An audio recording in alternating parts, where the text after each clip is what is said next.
Makanya nomor satu itu alat menjadi orang Islam itu bukan Quran, bukan syariat, bukan fikih, bukan kitab, bukan hadis. Alat utama akalmu, pikiranmu.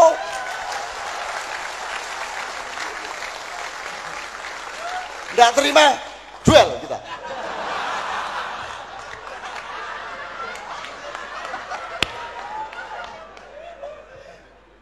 Quran hadis itu alat, dia bukan subjek. Subjeknya akalmu, pikiranmu, logikamu, analisismu, kan begitu. Quran hadis itu alat, bahan untuk mencari pedoman dari Allah. Jadi pendidikan Islam nomor satu itu penggunaan akal. Maka Allah mengatakan afala ta'qilun, afala tatafakkarun. Tidak ada afala taqra'unal Quran, yang ada afala ta'qilun. Jadi nomor satu itu akalmu sendiri.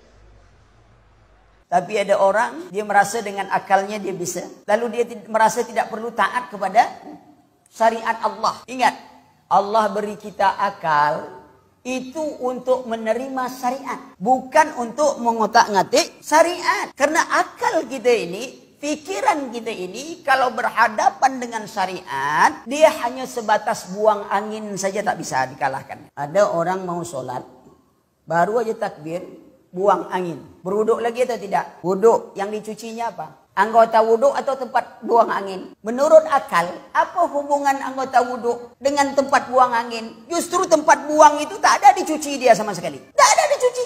Dia berwuduk, muka, tangan, kaki.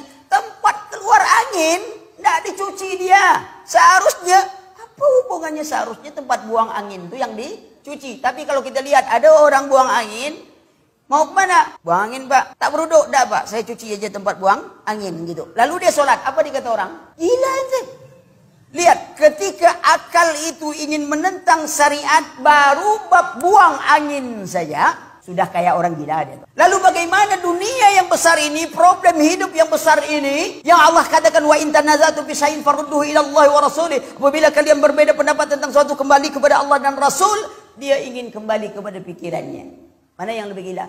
Bahwasanya akal bukanlah barometer untuk mengukur kebenaran. Oleh karenanya Imam Malik berkata, ya laita syi'ri bi ayyi aqlin yuzanul kitab wa sunnah. Tunggu, kabarkanlah kepadaku dengan akal siapa mau ditimbang Al-Quran dan sunnah. Akal siapa? Akal saya atau akal kamu atau akal dia? Seandainya akal ini cuma satu, mungkin bisa dijadikan dalil. Tapi al-uqul mutafawitah. Tapi ukul itu akal bermacam-macam. Ya, kita lihat IQ saja berbeda. Kita saja zaman sekarang IQ orang berbeda-beda. Apalagi akal siapa? Mau akal orang Arab kah, akal orang Eropa kah, akal orang Asia kah? Apakah akalnya para sahabat atau akalnya para ahli filsafat? Akal saya menjadikan dalil. Oleh karenanya orang-orang menjadikan akal sebagai sumber dalil, mereka pun berselisih. Lihatlah Jahmiyah, Mu'tazilah, Asy'ariyah. Mereka bersepakat takdimul akal ala naql. Mereka bersepakat dengan suatu kaidah yang mereka katakan sebagai kaidah kulliyah, ya, atau qanunul kulli, undang-undang universal, bahwasanya akal didahulukan daripada dalil jika bertentangan. Mereka sendiri tatkala masalah asma wa sifat yang sama-sama menjadikan akal sebagai dalil, mereka pun berselisih. Kenapa? Karena akalnya Jahmiyah tidak sama dengan akalnya Mu'tazilah, dan akalnya Mu'tazilah tidak sama dengan akalnya Asy'ariyah. Oleh karenanya kita tidak boleh menjadikan akal sebagai dalil. Akal adalah salah satu indera yang butuh pengarahan. Wahyu adalah cahaya yang mengantarkan akal tersebut. Kata para ulama, ibarat akal adalah mata dan wahyu adalah cahaya. Kalau mata tersebut tanpa cahaya tidak bisa melihat, maka akal butuh wahyu. Dengan wahyu tersebut membimbing akal, karena akal diperlukan untuk memahami syariat dengan baik, tapi tidak boleh didepankan di atas wahyu. Karena banyak hal yang menurut kamu tidak masuk akal ternyata dijelaskan oleh para ulama lain sangat logis. Seperti dalam hal ini misalnya, banyak orang mengatakan tidak mungkin Allah di atas, tidak logis. Banyak ulama menjelaskan dengan logis. Kita sudah sering jelaskan. Justru mengatakan Allah tidak di mana-mana, justru Allah tidak di atas, tidak di bawah, justru tidak logis. Justru mengatakan Allah di mana-mana juga tidak logis. Mereka berusaha menolak sesuatu yang menurut akal mereka tidak masuk akal, ternyata mereka jatuh pada perkara yang lebih tidak logis lagi. Oleh karenanya menjadikan akal sebagai sumber dalil itu adalah suatu kekeliruan.